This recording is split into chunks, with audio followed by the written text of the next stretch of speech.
Assalamualaikum warahmatullahi wabarakatuh.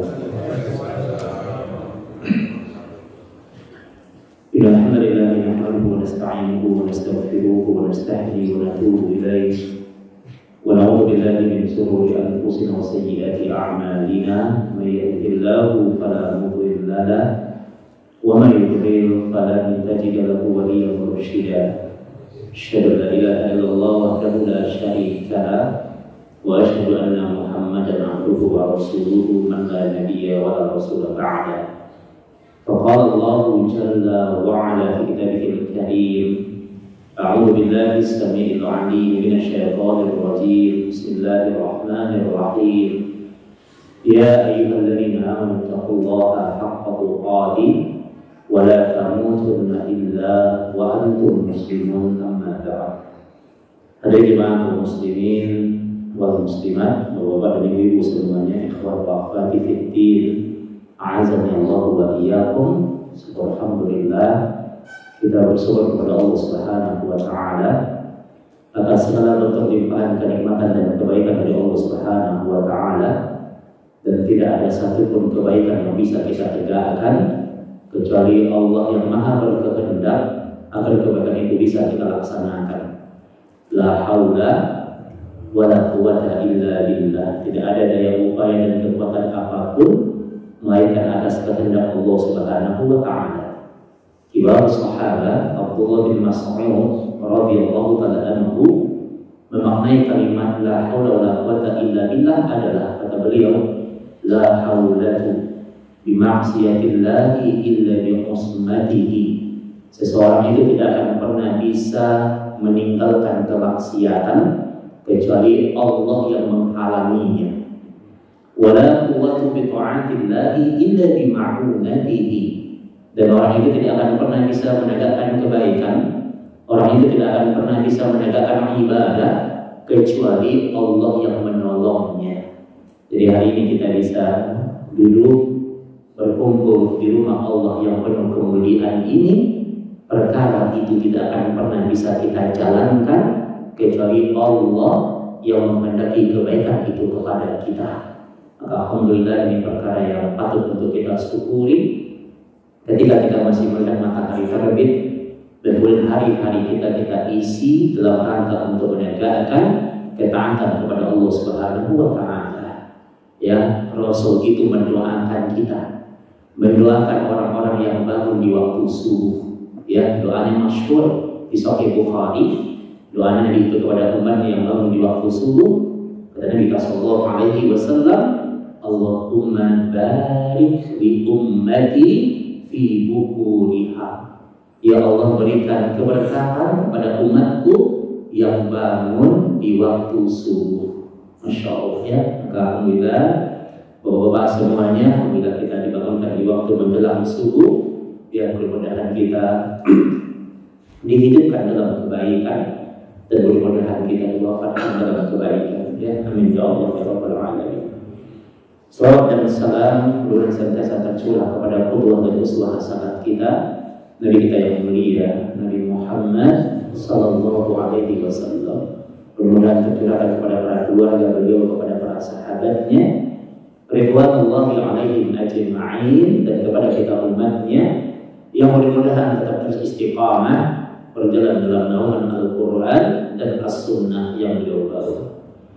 Jemaah semuanya, alhamdulillah hari ini kita bisa bersilaturahim. Ya, ini insyaallah anak bukan siapa-siapa ya Pak ya, insyaallah sebentar lagi jadi tetangga antum insyaallah. Ya, mudah-mudahan bisa menjadi warga yang baik dan tetangga yang baik insyaallah Pak ya. Bisa jadi jemaah yang baik juga ya mudah-mudahan. Ya, hidup itu sederhana. Ketika kita tidak bisa memberikan manfaat kepada orang lain, minimal kita tidak merugikan orang lain. Ya, idealnya kan dimanapun kita berada, idealnya jadilah manusia yang bermanfaat. Tapi jika seideal itu tidak bisa kita lakukan, minimal jangan pernah merugikan orang lain. Ya, mudah-mudahan Allah Subhanahu wa taala itu kepada kita semuanya, dan mudah-mudahan memberikan keberkahan untuk kita semuanya. Pada subuh hari ini, pada kita silaturahim kita pada hari ini, saya ingin mengambil sebuah kajian tentang keikhlasan. Kita ambil dari kitab Lum'atul I'tiqad karya Imam Ibnu Qudamah al-Maqdisi dan kitab Adabul Mufrad di Sahih Bukhari. Jadi ada satu hal yang menarik. Kita tahu bahwa syarat amalan diterima itu, kita tahu ya bahwa amalan itu ikhlas karena Allah dan sesuai dengan petunjuk Rasulullah atau contoh yang Rasul lakukan. Di Al-Mulk ayat 2 itu Allah katakan, A'udzubillahi minasyaitonir rajim, alladzi khalaqal mauta wal hayata liyabluwakum ayyukum ahsanu amala.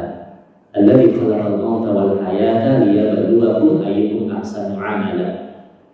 Kibar tabi'in Fudail bin Iyad rahimahullahu taala mengatakan bahwa ini dalil bahwa yang Allah terima dari ibadah-ibadah kita ketika ibadah itu ahsanu amala, amalan yang terbaik.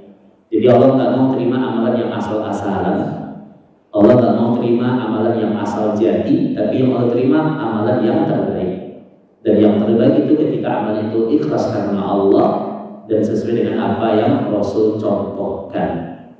Maka ada satu hadis yang menarik ya. Hadis ini ditulis oleh para ulama di sejumlah kitab-kitab mu'tabar, dan hadis ini selalu ditempatkan pada hadis yang pertama ya. Dan kita hafal dengan hadis ini, hadis yang diriwayatkan oleh Umar bin Khattab radhiyallahu taala anhu, ketika Nabi kita mengatakan sallallahu alaihi wasallam, kata Nabi kita, innamal a'malu binniyat, segala amal perbuatan itu tergantung kepada niatnya. Segala amal perbuatan tergantung pada niatnya. Kata Imam An-Nawawi, ya, hadis ini bermakna 3 perkara. Ya, ketika Nabi mengatakan segala perbuatan tergantung niatnya, maka itu punya 3 makna di sini. Yang pertama, ada kata beliau, amalan itu diterima atau ditolak tergantung niatnya. Yang kedua, amalan itu pahalanya besar atau kecil tergantung niatnya. Yang ketiga, amalan itu terasa berat ataupun terasa ringan, itu juga tergantung niatnya. Nah, ini 3 perkara yang Imam Nawawi rahimahullahu taala tentang makna innamal a'malu binniyat. Yang pertama apa? Amalan itu diterima atau ditolak tergantung niatnya. Makanya ijma ulama akhirnya, kata Imam Ibnu Qudamah di kitabnya Lum'atul I'tiqad, kata beliau, makanya ya Allah itu, kata beliau, sudah memberikan pahala yang sempurna ketika niat itu sudah disempurnakan. Jadi Allah itu kasih pahala yang sempurna ketika niat itu sudah disempurnakan. Maka sempurnakan niatmu, maka Allah akan memberikan kesempurnaan pahala kepadamu. Ada sebuah riwayat yang sahih ya tentang sebab turunnya surat An-Nisa ayat 100. Ini ayat bicara tentang keberangkatan hijrah Nabi Sallallahu Alaihi Wasallam dari Mekah ke Madinah. Ya, ada sebuah riwayat yang saya riwayat ini bertahun-tahun dicari oleh Ikrimah Maula Ibnu Abbas tentang kesahihan riwayat ini. Jadi Ikrimah itu dulu dia mantan budaknya Ibnu Abbas, kemudian diangkat menjadi anak angkatnya, kemudian dijadikan muridnya. Dan sejarah mencatat di antara murid-murid populernya Ibnu Abbas adalah Ikrimah. Ya, karena kemudian begitu jeniusnya dia, cerdasnya dia, dan dia adalah salah satu ulama pakar ilmu tafsir. Dia langsung belajar di seorang kibar sahabat Ibnu Abbas radhiyallahu taala anhu. Ikrimah cerita, kata beliau, dulu ketika Rasul hijrah dari Mekah ke Madinah, Rasul umumkan kepada sahabatnya, ayo siapa yang berangkat hijrah.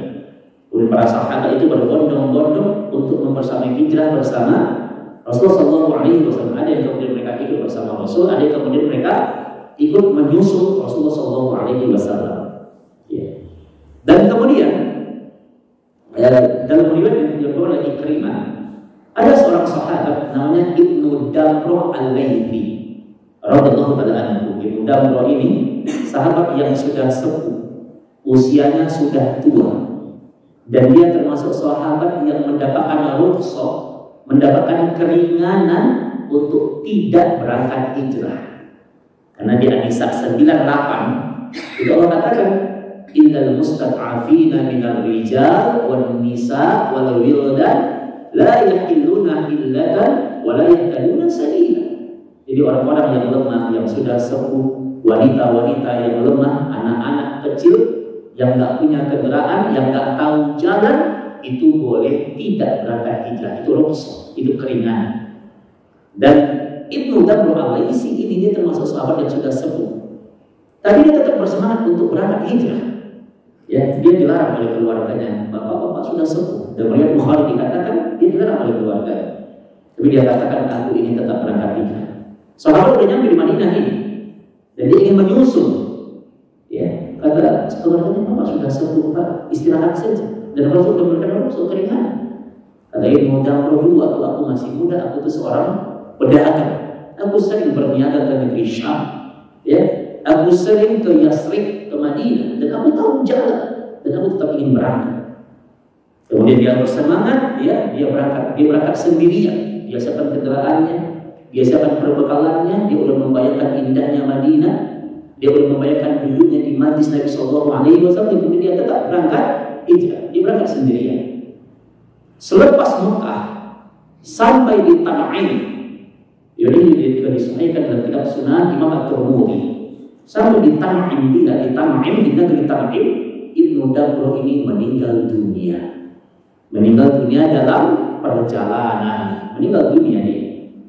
Dan kemudian apa kata keluarganya yang mendengarkan bahwa ayahnya meninggal dunia? Kata mereka, kasihan ayah kami, niatnya nggak kesampaian, ibadahnya nggak sempurna karena dia meninggal dalam perjalanan dan nggak nyampe di Madinah. Kata sahabat yang nyampe di Madinah, mereka dengar Ibnu Damrul menyusul mereka, dan mereka mendengar Ibnu Damrul meninggal dunia dalam perjalanan. Dan kata sahabat-sahabat yang nyampe di Madinah, apa kata mereka? Kasihan Ibnu Damrul ini. Dia ingin berangkat, ingin menyusul Rasulullah Sallallahu Alaihi Wasallam, tapi dia meninggal dalam perjalanan dan ibadahnya tidak sempurna karena niatnya nggak kesampaian. Itu kata sahabat di Madinah. Sahabat dan keluarganya sama pendapatnya. Dua pendapat ini langsung dibantah oleh Allah dengan cara Allah menurunkan surat An-Nisa ayat 100. Apa kata Allah? Wa may yakhruj min baitihi muhajiran ila Allahi wa rasulih. Barang siapa yang kemudian dia keluar dari rumahnya, niatnya untuk hijrah karena Allah dan Rasul, niatnya karena Allah, fama yudrikuhul maut, kemudian kematian datang kepada dia. Masya Allah, Allah ceritakan dengan detail peristiwa itu. Ya, dia keluar rumahnya niatnya karena Allah. Ya, kemudian kematian datang kepada dia, faqad waqa'a ajruhu 'ala Allah, maka Allah berikan pahala yang sempurna untuk dia. Nah, ini sebuah dalil. Ketika kemudian kita menyempurnakan niat kita, maka insya Allah Allah akan sempurnakan pahalanya untuk kita. Nah, maka masyaallah jemaah semuanya, maka mari senantiasa kita menjaga niat kita. Ya. Tidak ada yang menjamin apakah amal perbuatan amal soleh itu bisa tuntas kita jalankan. Tidak ada yang menjamin. Ya. Para jemaah kita yang mungkin hari ini sudah niat ingin berangkat haji umpamanya, berangkat haji ke Baitullah, ya mungkin ada yang berangkat beberapa hari ke depan, maka sempurnakan niat. Sempurnakan niat. Karena kalau persoalan hasil ini urusan Allah Subhanahu wa Ta'ala. Maka sempurnakan niatmu, maka Allah akan menyempurnakan pahalanya. Dan berlaku untuk semua amal perbuatan. Kita menegakkan ibadah sholat, ya, kita menegakkan ibadah puasa sunnah, sempurnakan niat. Karena urusan hasil ini menjadi hak prerogatif Allah Subhanahu wa Ta'ala. Maka poin yang pertama adalah amalan itu diterima atau ditolak itu tergantung niatnya.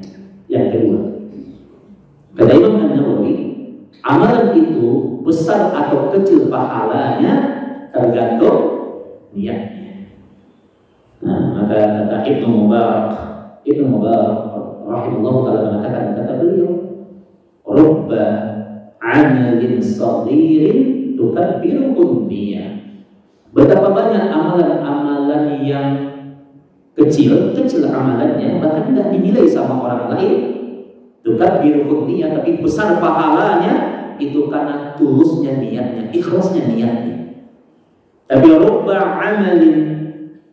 amalin kabirin tusaghiru ummiyah. Tapi banyak amalan-amalan yang besar amalannya, terlihat besar, tapi menjadi tidak ada pahalanya, itu karena salahnya niatnya. Jadi niat itu menentukan kecil atau besarnya pahala. Di kitab Wahyul Khalaf, ini menarik ya, ada satu kisah yang menarik. Kisah ini yang kemudian membuat para sahabat, kemudian mereka berlomba-lomba untuk meluruskan niat dan beramal soleh. Ya, dan para ulama ahli hadis meriwayatkan kisah ini. Jadi dulu ada seseorang yang bernama Abu Sayyid rahimahullah taala. Jadi para ulama dahulu mereka berlomba-lomba untuk beramal soleh, meluruskan niat ya ketika mereka mendengar kisah-kisah ini. Jadi ada seseorang yang namanya Abu Sayyid rahimahullah taala. Di suatu waktu Abu Sayyid dan keluarganya diuji dengan kefakiran, diuji dengan kemiskinan, dia bangkrut. Ya, sampai di suatu waktu, jangankan untuk kemudian dia bersenang-senang dengan keluarganya, untuk dia ngasih makan keluarganya saja itu sulit bagi dia. Sampai istrinya menangis karena lapar. Sampai anak-anaknya nangis karena lapar. Benar-benar diuji dengan kefakiran, dia bangkrut. Kemudian Abu Sayyid karena dia melihat keluarganya kelaparan, kemudian dia keluar rumah dan dia ingin pergi ke laut, dia ingin menangkap ikan. Dia seorang nelayan nih. Sebelum dia sampai di lautan, di pantai, maka kemudian dia mampir ke rumah gurunya. Ya, kemudian dia bilang sama gurunya, ya Imam, ya doakan aku agar kemudian Allah memudahkan rezekiku, agar aku diberikan kemudahan untuk menafkahi keluarga. Doakan aku. Dia minta didoakan oleh gurunya. Jadi dalam kajian akidah disampaikan oleh Syekh Shalih Fauzan bin Fauzan hafizahullah taala bahwa tawassul yang dibolehkan adalah tawassul diantaranya adalah minta didoakan oleh orang soleh yang masih hidup, as-salihul hayy. Jadi tawassul adalah apa? Tawassul itu kita menjadikan seseorang perantara kita untuk kita berdoa kepada Allah, menjadikan sesuatu perantara untuk beribadah kepada Allah. Maka di antara tawassul yang disunnahkan dan yang dibolehkan, minta didoakan oleh orang soleh yang masih hidup. Nah, ini adalah amalnya para sahabat. Sahabat datang kepada Rasulullah minta didoakan oleh Rasulullah. Sahabat yang lain datang ke sahabat yang lainnya minta didoakan, itu boleh. Ya, kalau ada sahabat kita mau berangkat umroh haji, bilang sama dia, ya akhir, ya nanti kalau antum nyampe di Baitullah, ya, atau kemudian nanti antum berada di depan Multazam, atau kemudian nanti berada di Raudhah, nanti doakan ya, itu boleh. Ya, itu tawassul yang disunnahkan, dibolehkan, minta didoakan oleh orang lain, itu boleh. Ya. Nah, Abu Sayyid ini minta didoakan.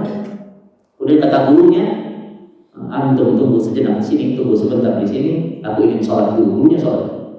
Kemudian gurunya melaksanakan sholat duha, dilaksanakan 4, ya, dengan pelaksanaan makna 2 rakaat.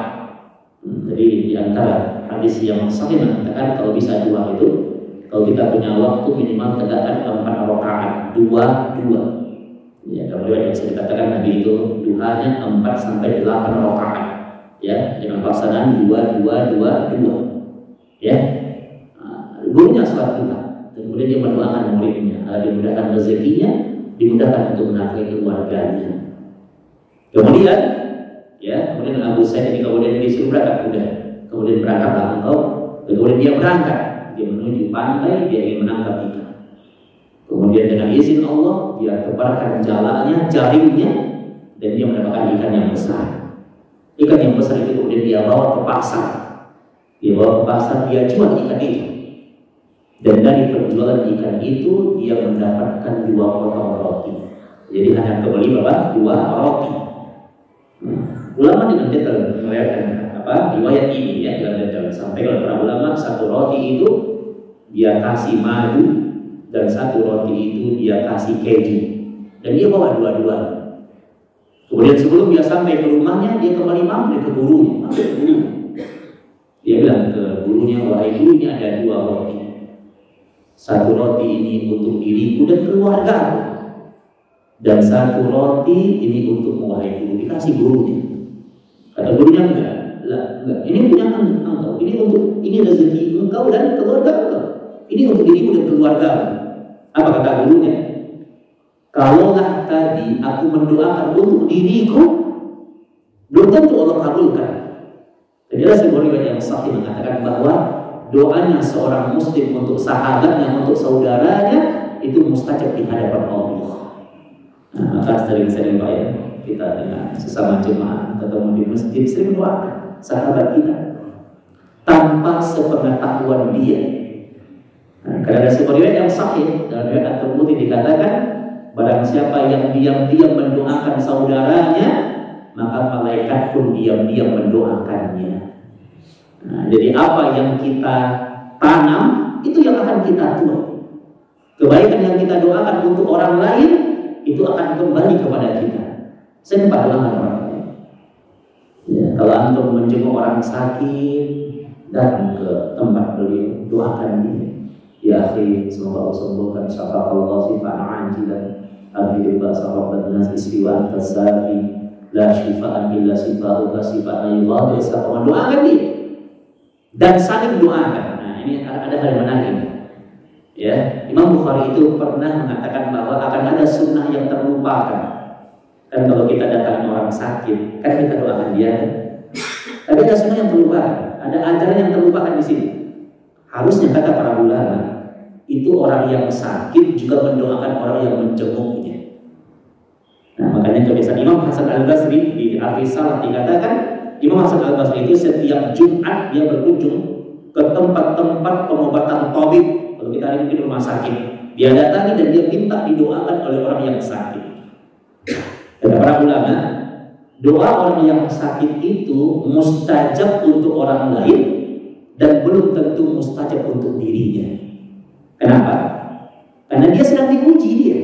Sakit itu kenikmatan. Karena sakit adalah sebuah akses agar kemudian diampuni dosa-dosa kita dan dihapuskan dosa-dosa kita. Boleh jadi doa orang yang sakit itu untuk dirinya itu tidak mustajab, boleh jadi. Tapi kemudian doanya untuk orang lain itu mustajab di hadapan Allah. Nah, makanya orang yang sakit doakan dia. Dan sunnahnya orang yang sakit mendoakan orang yang menjenguknya.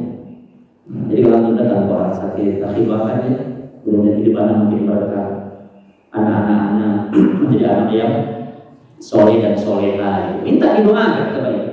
Nah, inilah konsep agama kita, saling mendoakan dalam kebaikan. Maka kata gurunya, kalau tadi aku doakan untuk diriku belum tentu mustajab, tapi Allah kabulkan ketika aku mendoakan untuk diri. Kata dia bawa untuk keluarga. Kemudian dengan senang hati Abu Sayyid itu dia bawa untuk keluarga. Kemudian ketika dia menuju rumahnya, di pertengahan jalan sebelum dia sampai ke rumahnya, kemudian dia menjumpai seorang wanita pengemis. Wanita pengemis. Ini kisah sahih di kitab Wahyu Khalaf. Dia temui wanita pengemis. Bertemu dengan wanita pengemis, dan wanita pengemis itu dia membawa 1 orang putrinya, seorang gadis kecil. Dan wanita itu ternyata dengan putrinya sudah tidak makan selama 2 hari. Mereka sangat kelaparan. Abu Sayyid kasihan dia. Dan kemudian dia ingat dengan berbagai dalil, ya, sabda Nabi yang mulia, ya, bahwa ketika seseorang membantu saudaranya maka Allah akan membantu dia. Innallaha fi 'auni 'abdi ma kana 'abdu fi 'auni akhihi. Orang itu akan dibantu oleh Allah kalau dia membantu orang lain. Ya. Kemudian Abu Sayyid ini kemudian dia membantu wanita pengemis, dia bantu, dia kasih ini 2 roti ini untuk kalian. Dia kasih 2 roti. Padahal dia kelaparan, istri anaknya juga kelaparan. Dia kasih ini 2 roti untuk kalian. Ya. Niatnya ikhlas karena Allah. Niatnya ikhlas karena Allah. Ini 2 roti ini untuk kalian. Dan ketika wanita itu mendapatkan 2 roti itu, kemudian gadis kecil putrinya bahagia. Putrinya tersenyum putrinya. Ceria bahagia. Dia bilang terima kasih Pak. Ya, putrinya bahagia, ceria putrinya. Ya, Masya Allah. Itu yang Abu Said kemudian setelah dia ngasih roti itu kemudian dia bingung mau pulang nggak mungkin, dia rotinya udah habis.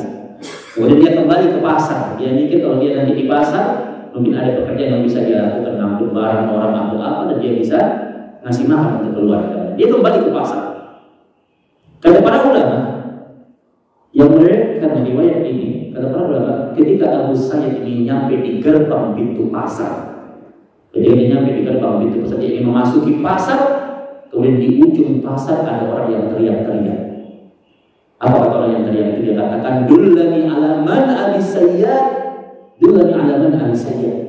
Tunjukkan kepadaku siapa di antara kalian yang bernama Abu Sayyad. Orang ini teriak-teriak mencari Abu Sayyad. Di mana Abu Sayyad? Di mana Abu Sayyad? Ya, orang ini mencari. Kemudian apa? Pedagang pasar menunjuk itu orangnya, katanya. Itu yang sedang menuju pasar itu dia. Yang lagi masuk itu orangnya. Itu dia pada Abu Sayyad. Kemudian orang ini kemudian dia bergegas, dia berjalan bergegas, kemudian dia menuju Abu Sayyad sampai di hadapannya dipegang tangan Abu Sayyad, dipegang. Dan dia kata, wahai ya Abu Sayyad, wahai Abu Sayyad, sesungguhnya aku itu sahabat ayahmu dan aku bertahun-tahun mencari ayahmu, bertahun-tahun. Dan sampai kemudian kata dia, aku mendengarkan kabar ayahmu telah meninggal dunia. Dan ketahuilah sesungguhnya dulu ketika ayahmu masih hidup, aku berhutang. Hutangnya sejumlah 30.000 dirham. 30.000 dirham. Nah, cara mudah hitungnya ini Pak. Orang dulu kalau membeli 1 ekor ayam itu cukup dengan 1 dirham. Orang dulu kalau membeli 1 ekor domba itu cukup dengan 1 dinar. Maka kita bisa perkirakan kalau dia punya duit 30.000 dirham, itu dia bisa beli 3.000 kambing, 3.000 domba.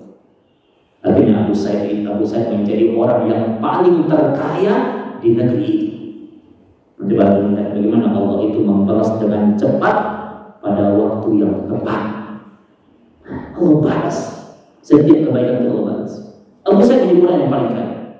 Dikatakan dalam riwayat yang sahih, ketika dia ingin bersedekah, setiap kali dia bersedekah, dia selalu bersedekah itu 1.000 dirham, 1.000 dirham. Dalam satu hari itu dia bisa bersedekah berkali-kali. Karena saking kayanya dia. Dan dikatakan nama dia, ya Abu Sayyad, kenapa engkau bersedekah? Satu kali sedekah 1.000 dirham, 1.000 dirham, ribuan dirham dia sedekah. Apa kata dia? Kata dia, ketika aku bersedekah itu hatiku senang hatiku, jiwaku jadi tenang, aku bahagia, kata dia. Jadi alasan dia niat dia bersedekah kenapa? Hatinya senang, jiwanya tenang, itu aja. Dan aku bahagia, kata dia. Itu bikin dia rajin sedekah. Ya. Dan kemudian di malam harinya dia bermimpi. Lalu saya bermimpi. Kata Imam Ibnu Syirin rahimahullah ta'ala, ingat, mimpinya orang-orang soleh itu isyarat yang nyata dari Allah. Jadi ingat, kalau ada orang yang dia menjaga tauhidnya, dia menjaga sunnah Nabi, dia jaga ibadahnya, dan dia menjaga adab tidur, terus dia bermimpi, maka mimpinya orang soleh itu tidak hanya sekedar buah tidur, tapi mimpinya orang-orang soleh itu isyarat yang nyata dari Allah, isyarat, petunjuk dari Allah. Kalau dia menjaga adab tidurnya, ya kan kalau orang dia tidur, dia berwudu, ya dia membaca zikir-zikir yang disunahkan sebelum tidur, dia baca ayat kursi, dia baca al-mu'awwidhat, al-ikhlas, al-falaq, an-nas, dia baca 2 ayat terakhir di surat al-baqarah, ya maka tidurnya tidak pernah diganggu oleh syaitan. Mimpinya adalah isyarat. Maka Abu Said malam ini bermimpi, dia orang soleh, dia menjaga ibadah, dia menjaga sunnahnya, ya. Bermimpi dia malam hari. Di mimpi itu ada sebuah pemandangan yang sangat mengejutkan dia. Di mimpi itu ternyata dosanya Abu Said itu dia berada di yaumul mizan. Di yaumul mizan, di hari ditimbangnya amal. Dia berada di yaumul mizan. Kemudian Bukhari kita mendengar, kita baca, mizan, timbangan amal itu dia punya 2 daun. Dia punya 2 daun, timbangan kebaikan dan keburukan. Dan di mimpi itu Abu Said melihat dosanya itu lebih banyak ketimbang apa? Kebaikannya. Dosanya lebih unggul, lebih berat dosanya ketimbang kebaikannya.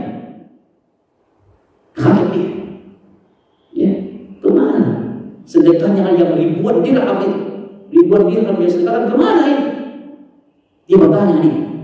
Maka dijawab dalam mimpi itu, ya Abu Sayyad, sesungguhnya engkau bersedekah itu bukan karena Allah. Ribuan dirham yang engkau keluarkan, engkau bilang, karena ketika engkau bersedekah hatimu itu senang, jiwamu tenang, engkau bahagia, dan itu sudah engkau dapatkan di dunia dan tidak ada pahala bagimu. Ketika engkau bersedekah ribuan dirham, engkau bilang engkau bersedekah karena hatimu senang, jiwamu tenang. Aina Allah? Di mana Allah ketika itu? Di mana karena Allah ketika itu? Engkau hanya karena hatimu senang. Ya, engkau bersedekah hanya karena syahwatun nafs. Syahwatun nafs, karena keinginan dan ketenangan jiwamu, dan itu sudah engkau dapatkan. Lihat orang yang tidak berakidah Islam, orang-orang Barat, Pak, mereka juga punya konsep berbagi, Pak. Mereka bilang kalau mereka berbagi, mereka berbagi itu menyehatkan. Berbagi itu bikin hati senang, bikin hidup lebih hidup, kata mereka. Ada nggak pahalanya? Nggak ada pahalanya. Dan itu sudah mereka dapatkan dulu. Dikatakan dia, engkau hanya karena niat, karena kesenangan jiwamu, syahwatun nafas, dan itu sudah engkau dapatkan. Aina Allah? Di mana Allah ketika engkau bersedekah? Di mana engkau tempatkan niatmu karena Allah? Jadi hilang pahala. Kecewa lemas dia, ketakutan dia. Ketika dia ketakutan, dikatakan kepada dia, ya Aba Sayyad, fa innaka la tudlimuka al-yawm. Wahai Abu Sayyid, sesungguhnya engkau tidak akan pernah dizolimi sedikit pun pada hari ini. Ini hari akhir, engkau tidak akan pernah dizolimi. Ya, tadi kan apa? Dosanya kan lebih berat daripada kebaikan. Kemudian dikatakan kepada dia, ya Abu Sayyid, ingatkah engkau ketika engkau bersedekah 2 potong roti? Ketika engkau membantu wanita pengemis dengan 2 potong roti, Abu Sayyid, apa berharganya 2 potong roti? Ya, yang ribuan dirham aja hilang, nggak ada pahalanya. Nah, ini cuma 2 potong roti, apa nilainya ini, kata Abu Sayyid. Kemudian ditunjukkan kepada dia 2 potong roti itu, kemudian mampu untuk menaikkan pahalanya sehingga seimbang kebaikannya dengan keburukannya, seimbang. Hanya gara-gara 2 potong roti. Kenapa? Karena dia bersedekah 2 potong roti itu niatnya karena Allah. Dia ingat tadi kan, ketika dia ngasih 2 potong roti itu tentang innallaha fi 'aunil 'abdi maka al-'abdu fi 'auni akhihi. Allah itu akan menolong hambanya kalau hambanya rajin menolong orang lain. Jadi 2 potong roti itu mampu untuk menyeimbangkan satu rata antara kebaikan dan keburukannya. Ya. Kalau masih sama rata Pak, kebaikan dengan keburukan itu masih neraka Pak ancamannya. Karena di Al-Qari'ah itu Allah katakan apa? Kita akan dapat tempat yang terbaik kalau berat timbangannya. Fa amma man thaqulat mawazinuhu fa huwa fi 'ishatir radiyah. Ya, engkau itu akan mendapatkan tempat yang radiyah, yang diridhai, surga, kalau kebaikan itu lebih berat. Kemudian dikatakan kepada dia, ya Abu Sayyid, wahai Abu Sayyid, fa innaka la tudlimuka al-yawm, engkau tidak akan pernah dizalimi pada hari ini, wahai Abu Sayyid. Kemudian dikatakan kepada dia, wahai Abu Sayyid, ingatkah engkau ketika engkau berikan 2 potong roti itu, gadis kecil yang dibawa oleh wanita pengemis itu, gadis kecil putrinya itu, dia tersenyum, dia ceria, dia bahagia. Ingatkah engkau? Dan Masya Allah, ternyata senyuman gadis kecil itu membuat beratnya timbangan amalan kebaikannya. Nah, kalau anda baca di kitab aslinya, itu judulnya apa? Tentang senyuman gadis kecil pengantar surga. Jadi kalau keberadaan kita Pak bikin orang nyaman, tersenyum, maka ingat hadis Nabi. Apa hadis Rasul di riwayat Bukhari? Kata Nabi kita, di antara amalan ahabbul a'mali ila Allah, di antara amalan yang paling dicintai oleh Allah adalah as-surur tudkhiluhu ala qalbil mu'min. Kebahagiaan yang engkau masukkan di hati orang-orang mukmin. Bahagia orang bertemu sama kita, bahagia orang ngobrol sama kita, bahagia orang dengan keberadaan kita. As-surur tudkhiluhu ala qalbil mu'min. Kebahagiaan yang engkau masukkan di hati orang-orang yang beriman, itu adalah amal yang paling dicintai oleh Allah. Nah, gara-gara senyuman gadis kecil itu bahagia dia, membuat kemudian kebaikannya lagi melonjak tinggi. Ini yang sahih. Yang maka ingat, ikhwan fillah jemaah yang dirahmati Allah Subhanahu wa taala, ya. Dalam bab Yaumul Mizan, ya, kajian akidah mengatakan kepada kita, Timbangan yang paling berat pada hari ditimbangnya amal nanti setelah orang bertauhid kepada Allah. Amalan yang paling berat setelah orang bertauhid kepada Allah di timbangan nanti adalah apa? Husnul khuluq, akhlak yang baik. Jadi akhlak yang baik itu Pak, dia mendapatkan ranking yang kedua. Ya, poin yang kedua setelah orang bertauhid kepada Allah. Maka Masya Allah, ya. Maka seniman menjadi seperti ini diselamatkan dia. Jadi sebuah isyarat dari Allah Subhanahu wa Ta'ala untuk kemudian kita senantiasa menjaga akhlak kita. Maka lihat, ya, amalan-amalan yang mungkin dilihat oleh orang begitu kecil, tapi mengantarkan dia kepada surga. Mungkin kalau kita baca kitab Riyadhus Shalihin itu ada satu hadis yang bicara kepada kita tentang sebutir kurma pengantar surga.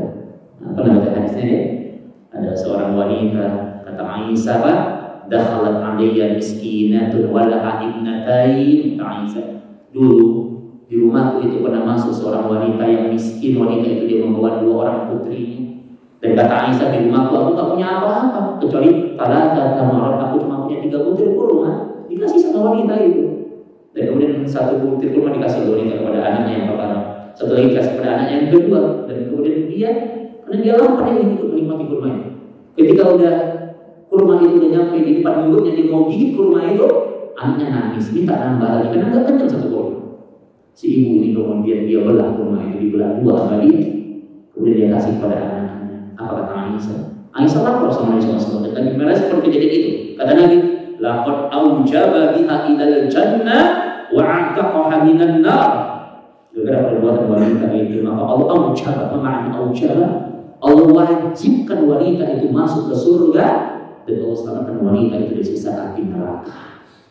Allahu Akbar. Sebutir kurma pengantar surga. Tapi ada juga sebuah riwayat, ada orang yang bersedekah 1 hektar kurma mengantarkan dia kepada neraka. Kenapa? Karena dia bukan karena Allah. Masya Allah, berbuatlah karena Allah. Ya, ikhlaskan niat kita karena Allah. Maka Allah yang akan membalas kebaikan-kebaikan kita. Ya, jujurlah kepada Allah. Jadilah orang yang amanah, karena Allah yang punya cara untuk membalas kebaikan-kebaikan kita. Ya, makanya ingat ya, amalan itu besar atau kecil pahalanya tergantung niatnya. Kemudian yang terakhir, yang ketiga, kata para ulama kita, amalan itu berat atau ringan itu juga tergantung niatnya. Maka kalau berbuat baik, insya Allah, kalau ikhlas karena Allah dan orientasi kita akhir itu terasa ringan yang berat. Dan niatkan karena Allah. Orang yang ikhlas itu dia nggak perlu dia mengatakan, saya beramal ikhlas, nggak perlu dia ngomong begitu. Karena ciri orang yang ikhlas itu dia cepat melupakan kebaikannya. Itu selalu para ulama. Ciri orang yang ikhlas itu dia cepat melupakan kebaikannya. Karena dia bertransaksi bukan dengan manusia, tapi dengan Allah dia bertransaksi. Karena boleh jadi begini, Pak. Boleh jadi kita berbuat baik di 1 tempat, maka kebaikan kita dibalas di tempat yang lainnya. Boleh jadi kita berbuat baik kepada orang lain, kepada seseorang, orang itu justru membalas kita dengan keburukan, tapi pasti kita akan dibalas kebaikan dengan orang yang lainnya. Itu janji Allah. Ya, makanya jangan pernah berbuat baik karena makhluk. Ya, kata Ali bin Abi Thalib, kalau kita berbuat baik beribadah niatnya karena manusia, apa kata beliau? Ridon nas ghayatun la tudrak. Mencari keridhaan manusia, nyari muka manusia, ya, itu tujuan yang sia-sia. Ya. Karena setiap tumbuh 1 kebaikan itu akan diiringi oleh puluhan keburukan. Dari orang ini dalam kaidah sunnah diajarkan, kalau ada orang baik, maka kehidupannya tidak akan pernah baik-baik saja. Setiap kebaikan itu keadaannya tidak akan pernah baik-baik saja, Pak. Pasti kemudian ketika dia jadi orang baik, pasti banyak celaan kepada dia, pasti akan banyak hinaan kepada dia. Itu sunnatullah. Karena jalan surga itu adalah jalan perjuangan. Jalan kemudian orang kemudian dia, ketika dia ingin hijrah menuju kebaikan, akan ada keburukan yang akan menimpa dia. Ini cobaan ujian untuk menuju surga yang Allah Subhanahu wa Ta'ala. Makanya berbuat baiklah kepada makhluk, tapi transaksi kita dengan Allah. Transaksi kita dengan Allah. Karena ingat setiap kebaikan itu ada hitungan pahala. Al-Kahfi ayat 30 Allah ingatkan kita dari syaitan. Di ujung ayat Allah katakan, Inna la nudhi'u ajra man ahsana 'amala. Kebaikan kalian itu tidak akan pernah Allah sia-siakan. Tidak akan pernah Allah sia-siakan. Ada hitungan pahala. Mungkin kalau kita berbuat baik kepada orang lain, mungkin tidak dianggap sama orang karena saking kecilnya, mungkin tidak dinilai sama orang, mungkin tidak dihargai sama orang. Tapi ingat, di hadapan Allah kebaikan itu ada hitungan pahala. Terakhir, saya ingin banyak cerita aja hari ini. Ini ada cerita lagi.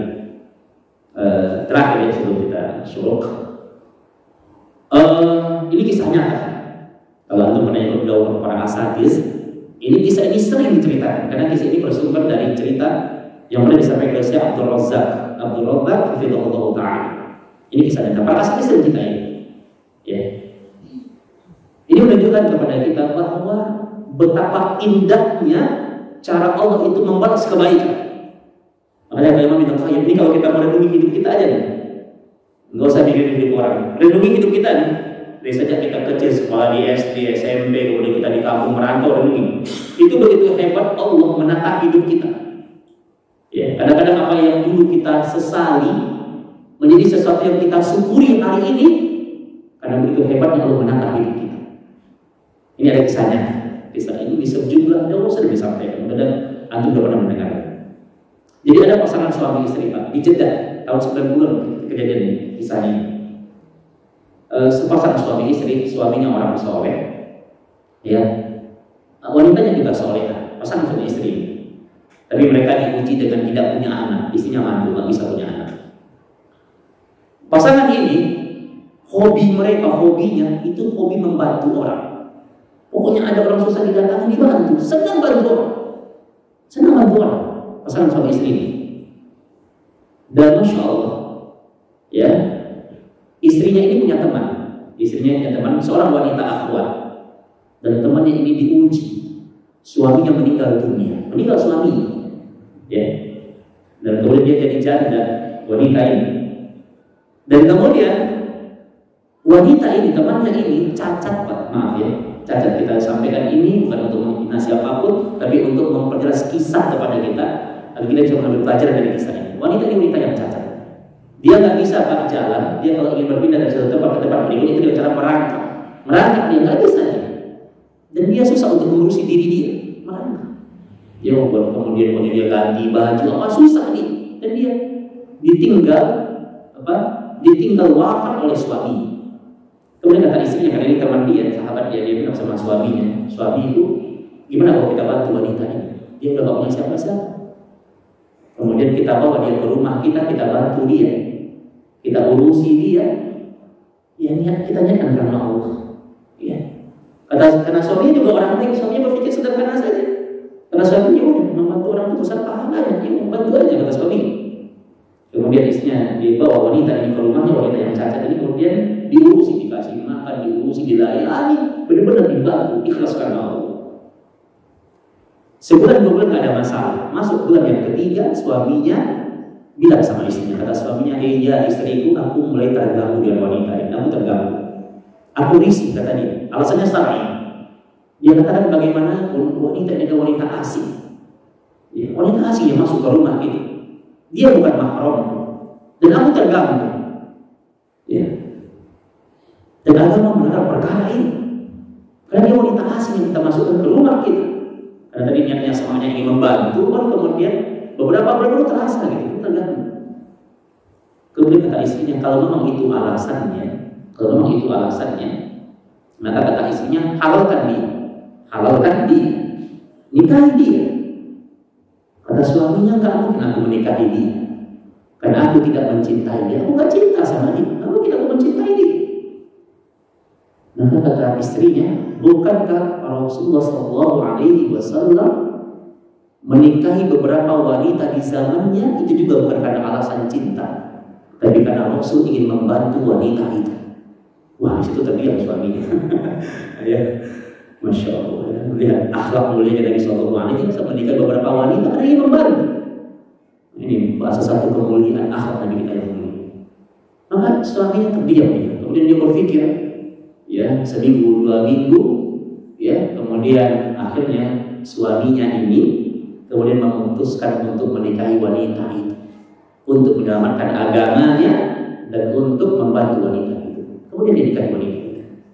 Ya, kemudian dia ingin berlaku sebagai suami yang adil, sebagai suami yang adil, maka kemudian mohon maaf, kemudian dia menggauli istrinya yang sudah Allah halalkan untuk dia. Masya Allah, dengan izin Allah, kemudian wanita yang cacat itu kemudian dia hamil. Kita tahu ya, tadi wanita yang pertama itu nggak bisa hamil, cacat. Wanita itu kemudian dia hamil, diurusi dengan baik, dan kemudian wanita itu melahirkan. Lahir anaknya, kemudian anak itu kemudian diurusi sama istri yang pertama. Karena wanita yang cacat ini nggak bisa dia mengurusi, kondisinya nggak memungkinkan, nggak bisa dia mengurusi. Dia untuk memakai baju saja buat dia nggak bisa. Ya, diurusi dengan penuh kasih sayang. Walaupun anak itu tidak terlahir dari rahimnya, dididik dengan penuh kasih sayang. Ya, anak itu dijadikan penghafal Al-Quran, diajarkan ibadah kepada Allah, diajarkan ketaatan kepada Allah. Kemudian hamil yang kedua, lahir anak yang kedua. Hamil yang ketiga, lahir anak yang ketiga, diurus dengan penuh kasih sayang. Ya, diajarkan Al-Quran, diajarkan ibadah, diberikan teladan yang baik di keluarga ini.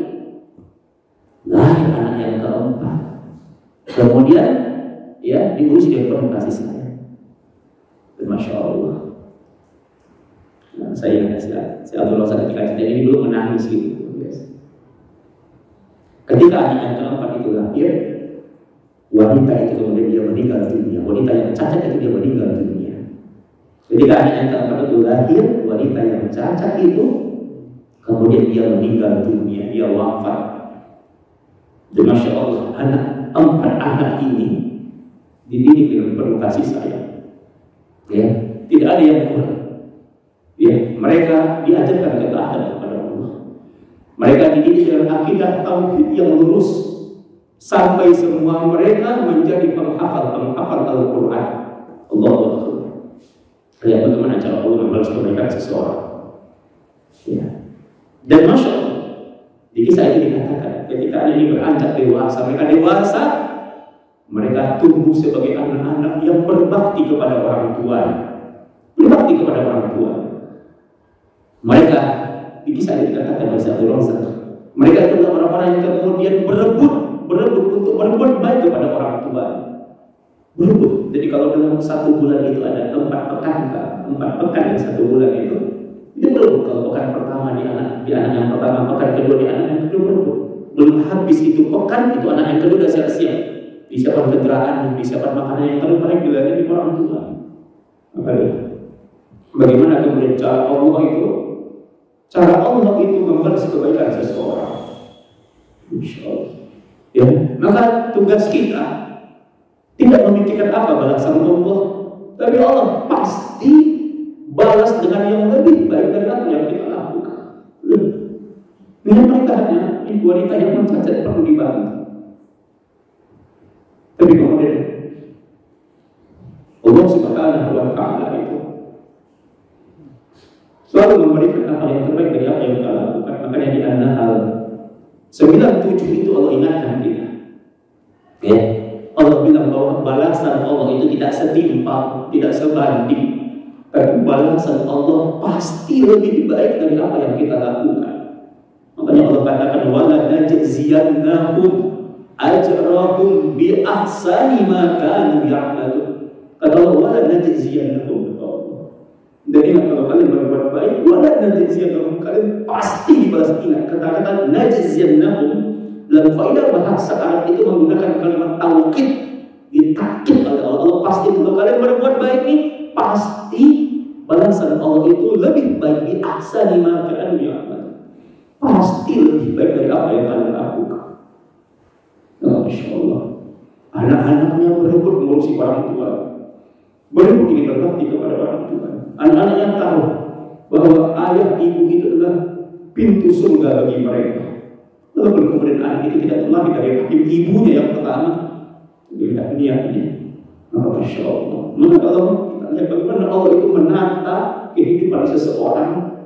Dan ingat, kalau kita melihat ibu kita, begitu sayangnya ibu kita kepada kita, nggak mungkin ibu kita zalim sama kita. Maka ingat, ya, inna rabbakum asaddu hubban. Kata Nabi kita, sesungguhnya Rabb kalian itu lebih mencintai kalian daripada cintanya ibu kandung kalian kepada kalian. Maka Allah sayang sama kita. Allah sangat mencintai kita. Ya, maka jadi dimanapun kita berada, kebaikan kita tidak akan pernah Allah sia-siakan. Mungkin yang membalas kita bukan orang itu, mungkin yang membalas kita bukan si fulan yang kita berbuat baik sama dia. Tapi ingat, Allah tidak pernah lupa, Allah tidak pernah tidur. Maka Allah akan membalas kebaikan kita. Maka kalau kita beramal perlu dengan keikhlasan, balasan Allah itu luas. Orang berbuat baik satu nggak satu Pak balasannya. Ya, itu berniaga dengan manusia, satu balas satu itu berniaga dengan manusia. Dan kalau dengan Allah berniaga dengan Allah itu perniagaan yang maha menguntungkan. Wa'ifan fitin azanillahu wa iyyakum. Maka mudah-mudahan perkara ini tetap terus memotivasi kita. Kita hidup hanya sebentar. Dan kehidupan ini akan kita bertanggung jawab di hadapan Allah. Berdoalah kepada Allah. Setiap hari kita mengalami kehidupan ini, berdoa kepada Allah. Mudah-mudahan tidak ada lisan kita yang menyakiti hati orang lain. Mudah-mudahan tidak ada dari gerak-gerik perbuatan kita yang melukai hati orang lain. Berdoa kepada Allah. Kadang-kadang kita ingin berbuat yang terbaik, kadang-kadang dianggap buruk sama orang. Kadang-kadang kita ingin menyampaikan kalimat yang benar, tapi dianggap buruk sama orang. Ya, maka berdoa kepada Allah, maka kemudian kita dijaga dalam kebaikan yang Allah beri dan insyaallah taala. Maka ini bagian dari kehidupan yang baik. Kata Al-Imam Ibnu Katsir belum menyampaikan sebuah hadis qudsi riwayat Tirmidzi, kata beliau, man asha bi khairin wa mata bi khairin. Barang siapa yang dia hidup dalam kebaikan, mata bi khairin, maka dia akan diwafatkan dalam kebaikan. Ya, maka apa yang kemudian kita tanam itu akan kita tuai. Kebaikan yang kita berikan dalam rangka untuk membuat hidup masa depan kita lebih baik di hadapan Allah Subhanahu wa taala. Ikhwan fillah, demikian kajian kita ya. Sebelum saya tutup, kalau ada yang mau bertanya dipersilahkan. Barakallahu fiikum.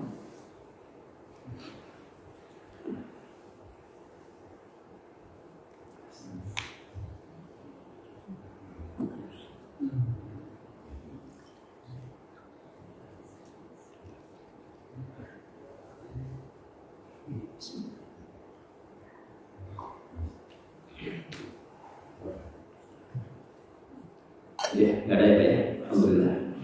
Baik, terima kasih semuanya. Kalau sudah tidak ada, kita cukupkan. Oh ya, saya ini adalah acara Silaturahim ya. Saya insya Allah dengan izin Allah, saya akan menempati rumah yang di sini ya, di JA 514 ya, rumah Pak Haris. Ya, hafizallahu ta'ala, semoga Allah menjaga beliau, menyehatkan beliau. Dan ini juga melalui wasilah jemaah ya. Waktu kita kajian kemarin di hari 1 Lebaran, kemarin kita kan hari apa tuh? Hari Senin ya, lebaran Idul Fitri.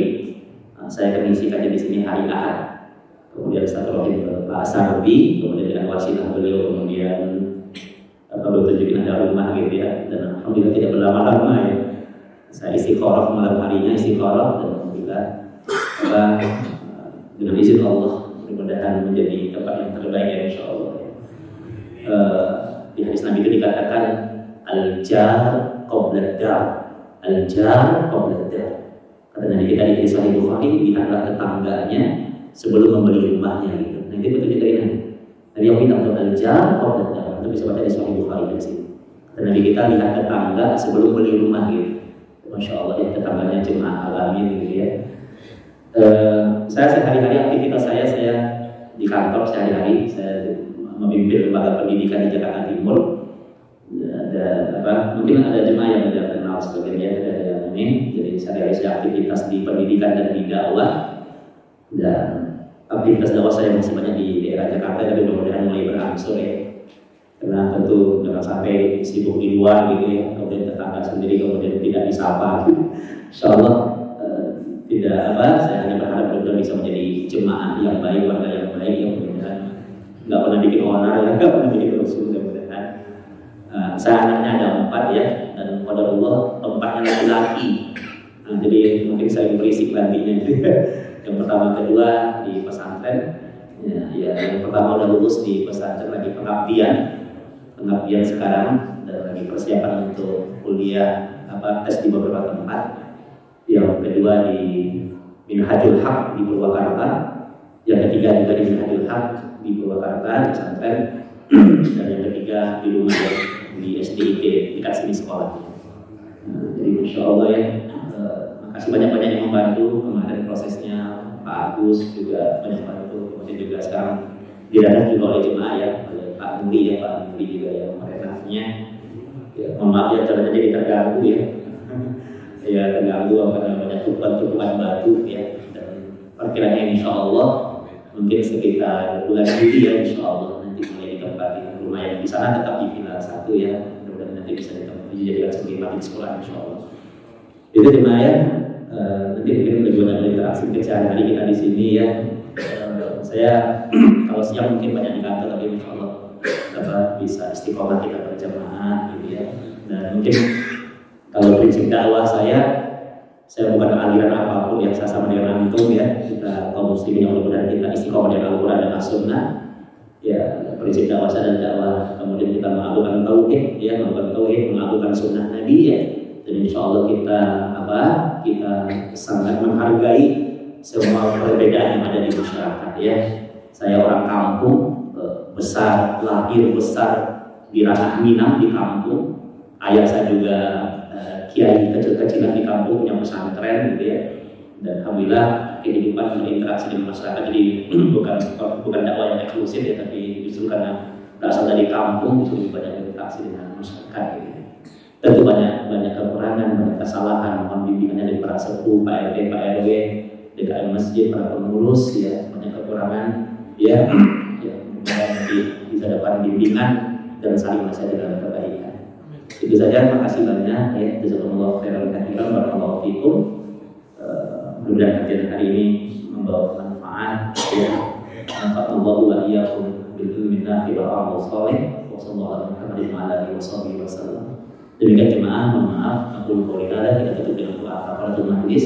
Subhanaka Allahumma bihamdika asyhadu an la ilaha illa anta astaghfiruka wa atubu ilaik. Wa akhiru da'wana alhamdulillahi rabbil alamin. Assalamualaikum warahmatullahi wabarakatuh.